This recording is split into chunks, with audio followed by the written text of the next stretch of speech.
Welcome to another episode of Boom and Bust. I'm your host, Tony Clement, here at the News Forum where all voices matter. Well, the panel is back, or at least two-thirds of it, to discuss the latest economic news and views. A welcome back to Sandra Pupatello. She's the former Ontario Minister of Economic Development and Trade, and the Honourable Gary Mar, former Alberta Cabinet Minister and representative for Alberta in Washington and Asia. He is now head of the Canada West Foundation. The irascible Joe Oliver will return next month, but welcome to you both. Thanks, Tony. Let's get down to business. We had recently the expected Bank of Canada raising of the interest rates by 0.5 point. Love to get your reaction to that. What do you think that's going to have in terms of an impact on the economy? Sandra, do you want to go first? Sure. I think we're already seeing the effects. I'm not sure how much more they're going to be doling out because they are seeing the effect that they want on the housing market, in particular, sort of MTV, Montreal, Toronto, Vancouver. The price, I don't know if the prices are dropping, but they're certainly cooling. I think GTA, the drop was about 6% on the price point. And the volume of sales is certainly dropping. So I think it's enough for people to take their foot off the pedal and say, whoa, let's see what happens here. Maybe I can get a house for 100 or 50 grand less than I might have paid if I bought one last week. So I think it's having its planned effect. Gary Mar, yeah. I'm here in Vancouver today, and I can confirm that what Sandra's talking about is correct. The Bank of Canada doesn't have that many tools to deal with inflation. Raising the interest rate is one of the tools that you have. And I suppose, if you only have a hammer in your toolbox, every problem looks like a nail. But, to deal with inflation, I think we need to really look at the cost of energy. I think that across the country, doesn't matter if you're filling your vehicle with gasoline or whether you are trying to provide electricity in your home, we're all seeing, the cost of energy going up. And it may be a thoughtful exercise for governments to consider, cutting back on the taxes that they secure against energy prices as a way of trying to cool off an inflationary cycle. Now that's interesting. Yeah, go ahead, Sandra, because let me just add my point first, because I do want to discuss that maybe because of course in the UK they're the first example in the Western world or the OECD countries where they're actually increasing the taxes on the oil and gas companies with a windfall tax. But Sandra, what were you going to say? Well, I think, Gary, you're referring to the tax we actually pay at the pump. There's some percentage that goes both to the feds and the province every time we gas up the car.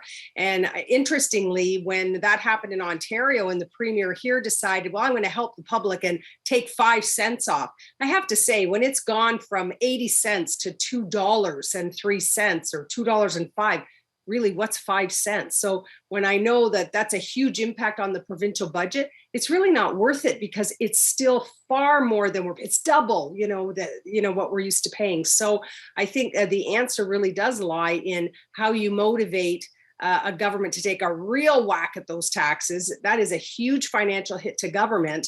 And it kind of spurs us on to start looking at things like hybrid, electric, all these other mechanisms, which the auto industry is ready to produce them. The consumers have not been ready to buy them. And this incentive may really push people to start buying those electric vehicles. I was recently at the Business Council of Canada's meetings, and they were talking about how long it takes to get a mine permitted and in operation in this country. It's an average about 16 years. So as we race forward on the idea of going to electrics and the government's idea that we should have all electric new vehicles by 2035, let's assume that we start a lithium mine today in going through the application process.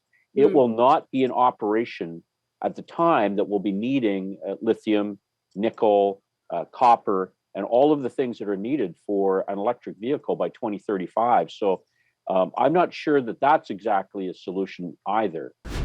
this point, it's a global supply chain feeding into the battery system. We've got a lot of announcements that have happened in Canada, certainly in my own hometown here in Windsor, with LG and Montreal, another leader in the battery space.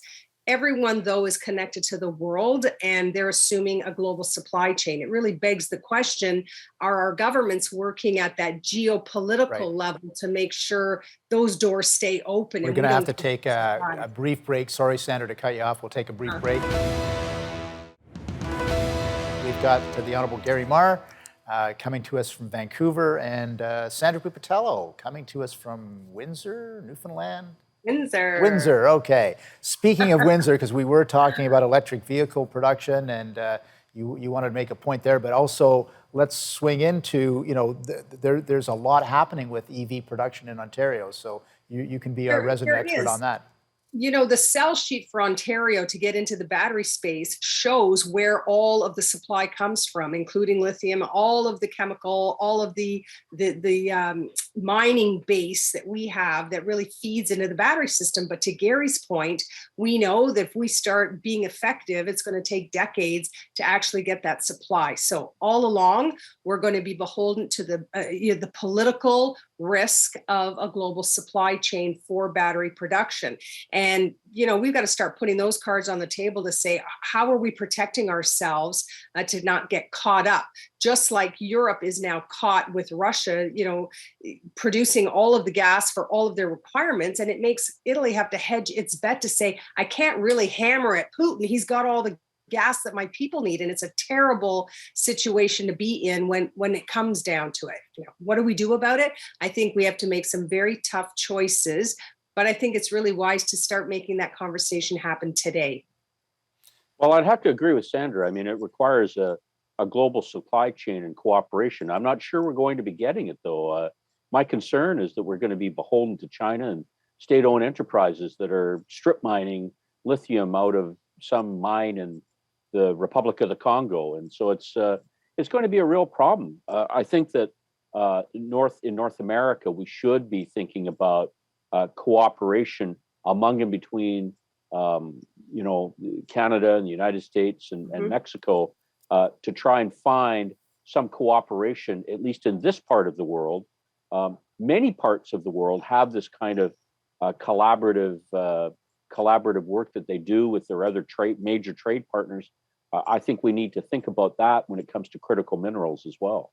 Well, Tony, he's certainly singing from your song sheet on that one, because you've long been talking about the necessity for a critical mine strategy. And with you and I founding Reshoring Canada, we've talked exactly about that. Can that include 3 countries involved in North America and start looking at how do we protect ourselves? I'm not talking about putting up walls, but I'm certainly open to looking at how we can collaborate a little further to at least guarantee ourselves supply. I think the light went on in many people's minds when the former president of the United States hijacked a 3M shipment of masks destined for Canada in the middle of a pandemic. And I can tell you, in all my years, I never thought I would see that kind of action. And it really makes all of us throw our back into the chair and say, hey, this is a whole new world. We've got to take care of ourselves. And that makes us a little bit more aggressive on the world stage. Well, I do want to come back to one of the things that Gary alluded to as well, Sandra, which is the Canada West Foundation actually they published a blog on this just recently, the Indo-Pacific Economic Framework, which President Biden announced in his trip to Asia, includes 13 countries, not including Canada. Canada's not there. So, Gary, maybe you start first. We've got Biden is talking about new structures to make sure our supply chain is the proper supply chain, and we're not even at the table. What do you think of that? Well, I think it's important to recognize that whether it's this president or his predecessor, it's all about America first and buy America. The United States is clearly our most important trade partner, but they're also our biggest competitor. And we saw that when they signed off on a free trade agreement with China, especially after signing off on a free trade agreement here in North America that prohibited partners, Mexico, the United States, and Canada, from signing on to a free trade agreement with China. Before the ink is even dry on that, They sign a free trade agreement with China, and of the 22 items that are on that agreement, 14 of them are the very same exports that Canada sends over there as well. So we shouldn't be naive about this, and we should have strategies where we are able to sort of create our own supply chain linkages. I think we've done some good work with respect to overall trade agreements, working with, for example, the Trans-Pacific Partnership. This is a good news piece for Canada, but it leads us to really think hard about the kind of trade infrastructure that we need to be able to move goods from Canada to those countries and to receive the goods from those countries to come to Canada. And we are sorely lacking in the upgrades of our trade infrastructure that allow us to take advantages of those trade agreements.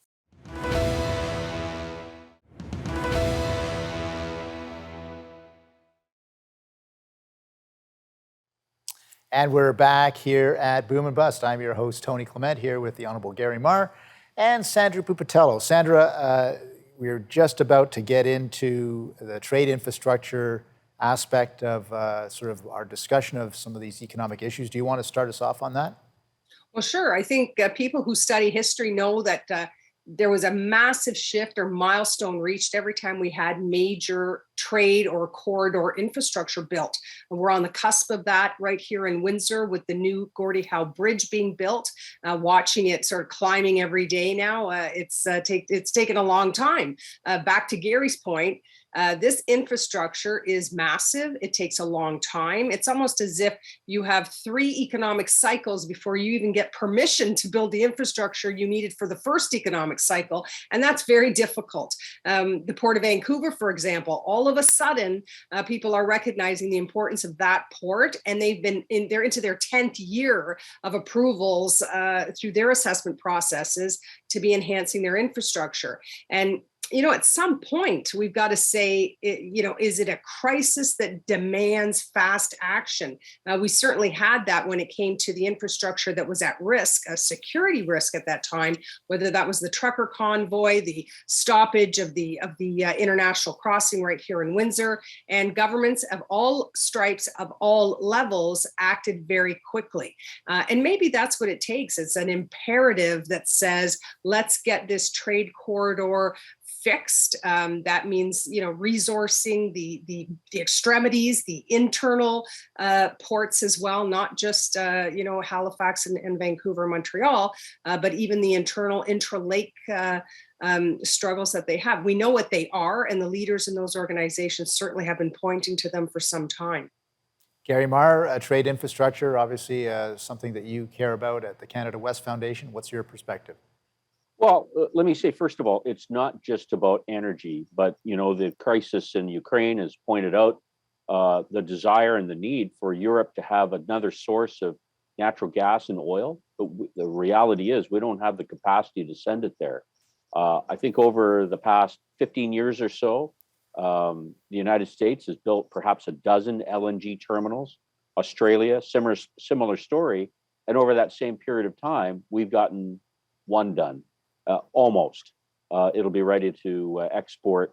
LNG Canada will be ready to export in 2025. The issue is not just energy, though. It is a whole host of issues that are really important to the standard of living, the quality of life that we enjoy in Canada, because we are more trade dependent in terms of our GDP than just about any other country that I can think of. More than half our GDP comes as a result of our of trade. And so it's important to note that the World Economic Forum does a survey of trade reliability across the world. And Canada was once in the enviable position in the late, 2009, 2010 of having top 10 reliable infrastructure. We've now dropped to number 33. I think this is, as Sandra says, perhaps a reckoning that we need to deal with more immediately and have a sense of urgency to fix this problem. So what does government, provincially, federally, what do they have to do to alleviate this issue, do you think? One of the things that we talk about is, is infrastructure shovel ready? That's the wrong test. The test should be, is the infrastructure shovel worthy? And you can calculate the ROI on pieces of infrastructure that can tell you that this is more meritorious than something that's ready to go right now. And I think that that's the focus that we need to go down. Perrin Beatty, at the Chamber of Commerce has talked about it. Canada West Foundation's produced a report on it. People at the Business Council of Canada have also been very supportive of this idea that we have to go to shovel-worthy infrastructure. And having that kind of criteria being applied to, say, the Canada Infrastructure Bank might be able to get past the political morasses that we sometimes have, and trying to get infrastructure done, that's made on a political basis rather than one that is more objective and is measurable in terms of its positive contribution to Canada. Sandra, we're just about at the break, so I want to give you a full amount of time rather than cutting you off. We'll take our break right now, and we'll hear what Sandra has to say about that after that break. Please stay with us.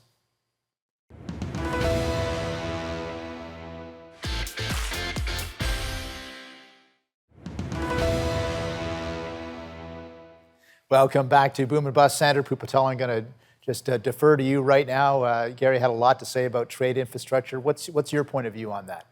Well, I think people worry, leaders of different groups, that once you talk about trying to do something quickly, that you automatically are going to trample over people's rights or forget about the rights of everyone who should have a say in the decision making.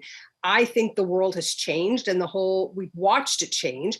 All of those leaders of all of those groups that would have, and rightly, to be able to control the outcome, are seeing the necessity of Canada having a prosperous future, and that's how we support the nation. So I do think that the timbre, the sound has changed on the voices that would be opposed. I just think we have to put people at the table sooner rather than later in that process. And people have a bigger ownership in these things today. So I think the mining industry is a good example of how they've learned to work with all of the groups required to get their approvals done as best they can. And I think other industries can learn from them, and in particular, building infrastructure. Gary, Mark, can we actually get stuff built in this country right now? Well, I wish I had the kind of optimism that Sandra has on this subject. I'm not sure what the answer is. I mean, we haven't had a major piece of infrastructure approved under the current legislation, what was referred to as Bill C-69. It's a challenge, and there are some things to take away that I think Sandra has properly done. For example, here at the University of British Columbia, there's an adjunct professor, Mark Podlasley, who started the First Nations Major Projects Coalition Group.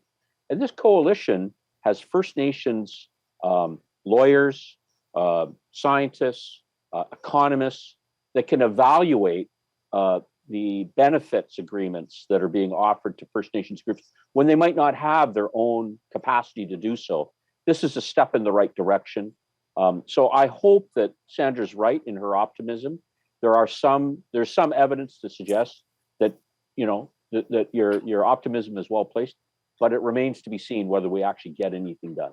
Well, I have to say, we saw the approvals coming forward for a new project in the oil and gas sector in Newfoundland. That happened over the last 3 months by a minister who was a former Greenpeace member. And I think that shows that there's some practicality involved.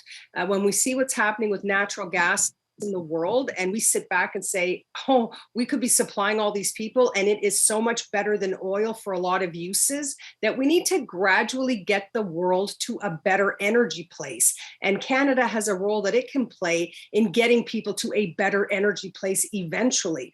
It's just that I do think that we need to be practical about the timing of the decisions we're making in what we're not going to do in the future. And that might take a little bit longer, but I don't think people predicted a war where Putin insists on being paid in rubles either. So it does change. And I think it behooves government to change along with the world that's changing around them.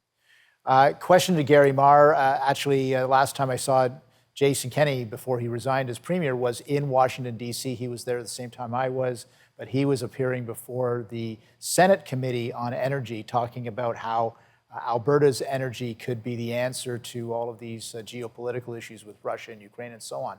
Is that an argument that's starting to be made for Alberta and by Albertans now?